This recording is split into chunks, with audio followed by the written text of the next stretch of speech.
آج میں اور آپ مثالی ثواب کی محفل میں حاضر ہوئے ہیں اور اللہ کریم نے ارشاد فرمایا ہے ایمان والوں کی ایک صفت ہے، فرمایا کہ وہ دعا کرتے ہیں کہ اللہ ہمیں بھی بخش دے، ہمارے بھائیوں کو بھی بخش دے، اے اللہ جو ہم سے پہلے ایمان والے دنیا سے جزا کی الہی ان کی بھی بخشش کرنا۔ جانے والے کیا جانے کے پچھلوں کے لیے وہ کتنا غم چھوڑ کے چلے جاتے ہیں، لیکن جانے سے پہلے کچھ کام اچھے کر جائیں کہ ان کے کام کو لوگ یاد کر کے کہیں کہ کسی نے کوئی نیک کام کیا تھا۔ دنیا میں رہ کر انسان بہت سے عمل ایسے کرتا ہے جس کی وجہ سے لوگ اسے یاد کرتے ہیں، اور بہت سارے عمل کچھ لوگ ایسے کرتے ہیں جس کی وجہ سے لوگ وہ کہتے ہیں کہ چلو ہمیں اسے نجات مل گئی۔ نیک عمل کرنے والا شخص ہمیشہ تاریخ نے بھی یاد کیا ہے، لوگوں نے ہمیشہ اس کو اپنے سینے میں بسا کے رکھا ہے۔ نبی پاک صلی اللہ علیہ وآلہ وسلم نے ارشاد فرمایا لوگوں موت بہت قریب ہے اور ایک سانس آیا ہے، نہ جانے دوسرا آئے گا کہ نہیں آئے گا۔ ابن جوزی کی ایک روایت میں آپ کے سامنے رکھوں گا، اسی پر میں اجازت بھی چاہوں گا۔ حضرت عمر فاروق رضی اللہ تعالیٰ عنہ کا زمانہ ہے اور ایک صحابی رسول ہے حضرت عمیر بن سعد انصاری صحابی ہیں رضی اللہ تعالیٰ عنہ۔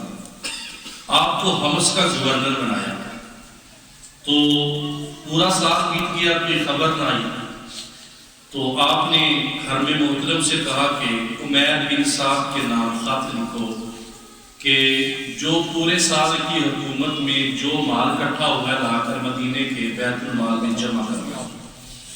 جب خط حضرت عمیر بن سعد انصاری کو ملا، خط ملتے ہی آپ نے حمص سے پیدل سفر مدینہ المنورہ کا کیا۔ اس حال میں مدینہ المنورہ پہنچے کہ حضرت عمر فاروق مسجد نبوی میں ہیں، دیکھا تو کہا السلام علیکم یا امیر المومنین عمر بن خطاب رضی اللہ عنہ۔ وعلیکم السلام عمیر بن صاحب کیسے ہو؟ کہا اللہ کا خیریت ہے، اللہ کا احسان ہے، اور تھوڑی سی دنیا ساتھ کھینچ لایا ہوں۔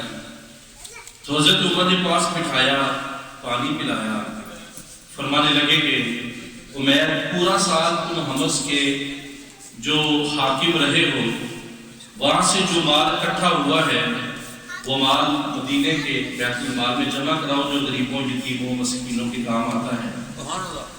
فرمانے لگے کہ اے عمر، اگر حضور کے فرمان میرے سامنے نہ ہوتا تو یقیناً یہ باتیں میں آپ سے کبھی نہ بیان کرتا۔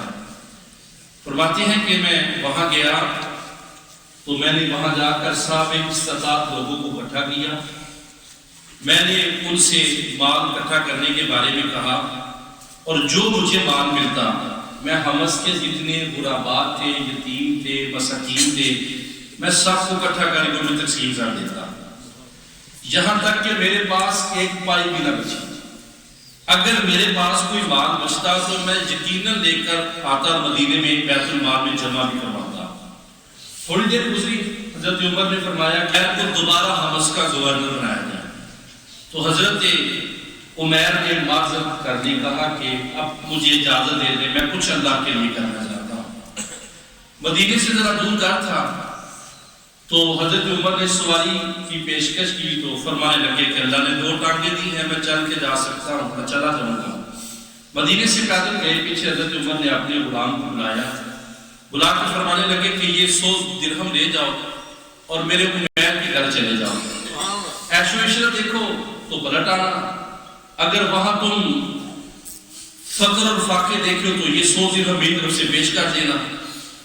تو جب گئے تو حضرت عمیر اپنے گھر کی دیوار کے باہر بیٹھ کر اپنے کپڑوں سے اپنے سر سے مٹی کو جھاڑ رہے تھے۔ ایک اجنبی شخص کو آتے ہوئے دیکھا تو کھڑے ہو کر فرمانے لگے کہاں سے آئے ہو؟ اس نے کہا میں مدینہ رسول سے آیا ہوں۔ کہتے ہو تم میرے مہمان ہی بن جاتے، اور انہوں نے مہمان نوازی قبول کر لی۔ تو حضرت عمیر نے اپنے گھر لے گئے۔ پہلے دن جو کے آٹے کی روٹی آئی، دوسرا دن گزرا جو کے آٹے کی روٹی آئی، تیسرا دن گزرا پھر جو کے آٹے کی روٹی آئی، 3 دن گزر گئے۔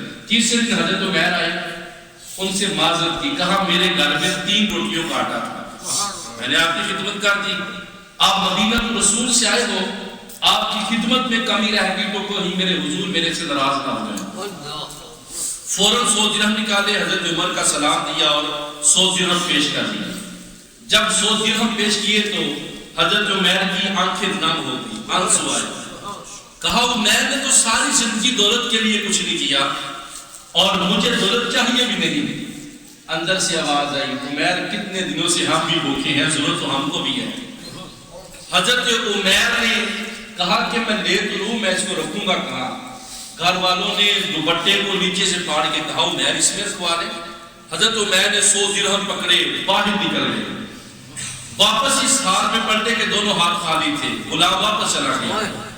حضرت عمر نے حضرت عمیر کو پھر طلب کیا۔ حضرت عمیر کو جب حضرت عمر کا پیغام ملا فوراً مدینے پہنچے اور جب سلام کیا، حضرت عمر نے کہا عمیر بتاؤ وہ 100 درہم کہاں لگائے ہیں؟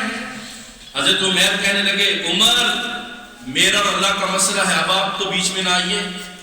حضرت عمر کہنے لگے عمیر مجھے پتا ہے، میں تمہیں اللہ کا واسطہ دیتا ہوں، تیرے بتانے سے کئی لوگوں کی زندگیاں سمجھ جائیں گی۔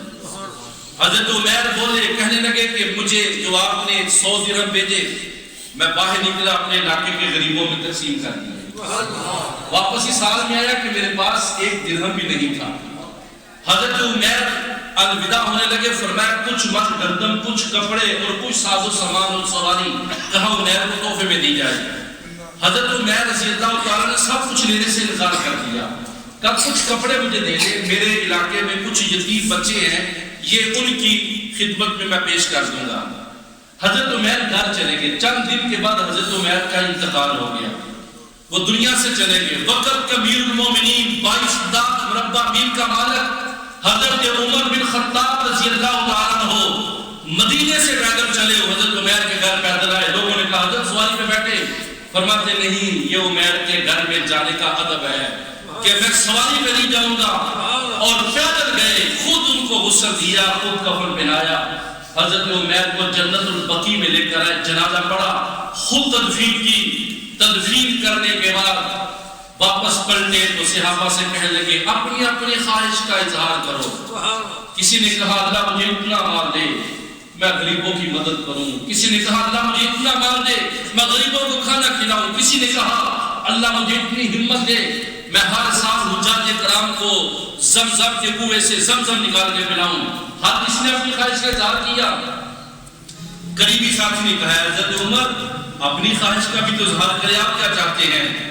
آپ کی آنکھیں نم ہوئی، فرمانے لگے اللہ مجھے عمیر بن سعد جیسے لوگ دے دے، میں لوگوں کی خدمت کے لیے وقف کر دوں گا۔ صاحبوں جانے کے بعد انسان کی نیکی یاد کی جاتی ہے، جانے کے بعد انسان کا کام یاد کیا جاتا ہے۔ صاحبوں آؤ، میں آپ دنیا میں زندگی گزار رہے ہیں، کسی کی 40 سال گزری، کسی کی 50 سال، کسی کی 60 سال، کسی کی 80 سال۔ ہم نے زندگی میں کیا کام کیا؟ ہم نے زندگی میں کون سی نیکی کی؟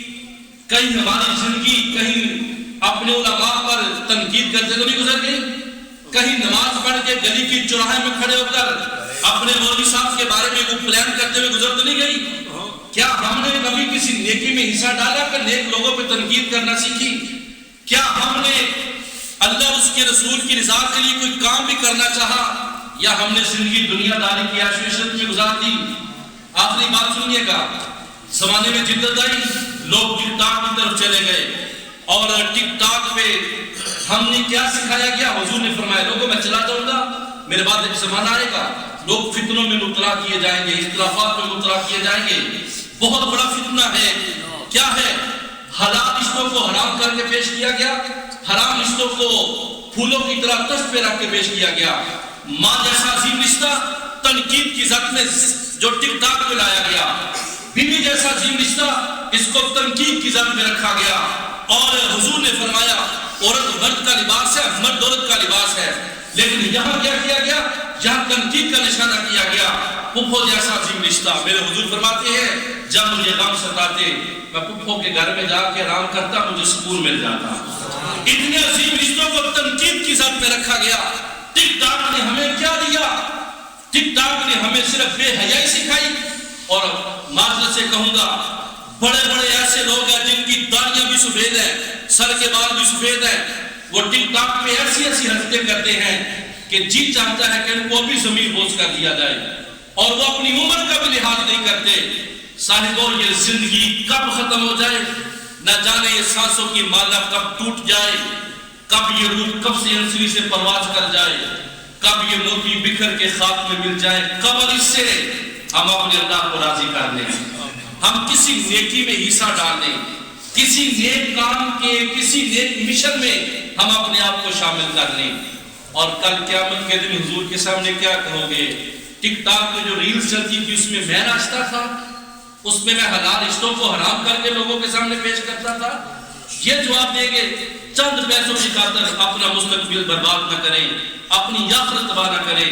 صاحبو آؤ، میں اور آپ آج جس مرحوم کے سال ثواب کے لیے آئے ہیں، دعا ہے اللہ تعالیٰ ان کی بخشش فرمائے، جو کہا سنا اللہ کا اپنے عمل باتوں پر توفیق عمل عطا فرمائے۔ وما توفیق